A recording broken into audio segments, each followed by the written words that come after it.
There's still a great deal we don't know about the killer and the motivation of the killer in Boulder, Colorado, and other critical aspects of this mass shooting.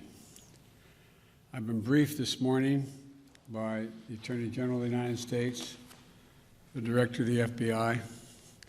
I've spoken with the Governor, and I'll be speaking with the Mayor on the aircraft. We're working very closely with the state and local law enforcement officials, and they're going to keep me updated as they learn more. You're going to ask me to speculate. Understandably, you'd ask me to speculate about what happened, why it happened, and I'm not going to do that now because we don't have all the information, not until I have all the facts. But I do know this. As president, I'm going to use all the resources at my disposal to keep the American people safe. As I said, at this moment, a great deal remains unknown, but three things are certain. First, 10 lives have been lost and more families have been shattered by gun violence in the state of Colorado.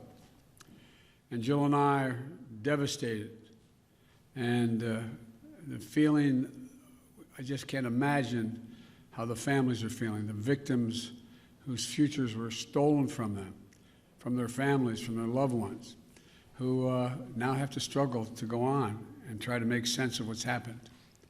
Less than a week after the horrific murders of 8 people and the assault on the AAPI community in Georgia, while the flag was still flying half-staff for the tragedy, another American city has been scarred by gun violence and the resulting trauma. And the state, I even hate to say it because we're saying it so often, my heart goes out.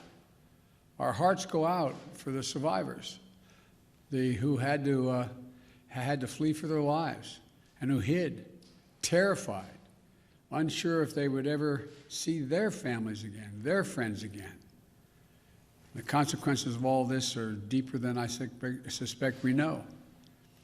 By that I mean the mental consequences, the feeling of, anyway, it's just been through too many of these. The second point I want to make is my deepest thanks to the heroic police and other first responders who acted so quickly to address the situation and keep the members of their community safe. And to state the obvious, I commend the exceptional bravery of Officer Eric Talley, and I send my deepest condolences to his family, his close family and 7 children. You know, when he pinned on that badge yesterday morning, he didn't know what the day would bring. I want everybody to think about this. Every time an officer walks out of his or her home and pins that badge on, the family member that they just said goodbye to wonders whether they'll subconsciously, will they get that call, the call that his wife got.